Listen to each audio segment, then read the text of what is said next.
નમસ્કાર મિત્રો, આપનું સ્વાગત છે આપણી YouTube channel education and employment પર.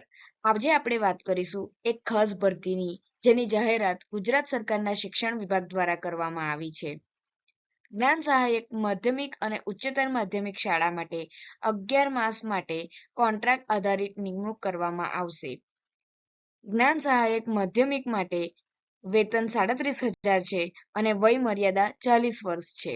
જ્ઞાન સહાયક ઉચ્ચતર માધ્યમિક માટે વેતન 38,000 છે અને વય મર્યાદા 42 વર્ષ છે. મિત્રો, આ એક સારો મોકો છે શિક્ષણ ક્ષેત્રે કારકિર્દી બનાવવા માટે. આ ઓનલાઈન અરજી માટે અહીં આપેલ લિંક પર જઈ શકો છો. અરજી કરવાની છેલ્લી તારીખ 5 ઓગસ્ટ 2024 છે. તો આપના લાભ માટે વધુ મોડું ન કરો અને તરત જ અરજી કરો. મિત્રો, આ છે તમારી જરૂરિયાત અને સુવિધા માટેની મહત્વપૂર્ણ માહિતી. વધુ માહિતી માટે અમારા ચેનલને સબસ્ક્રાઇબ કરો અને લાઈક કરો અને આ માહિતીને વધુને વધુ લોકો સુધી પહોંચાડવા માટે વિડીયોને શેર કરવાનું ભૂલશો નહીં. આપની સફળતાની યાત્રા ચાલુ રાખો. તમારો દિવસ શુભ રહે. ધન્યવાદ.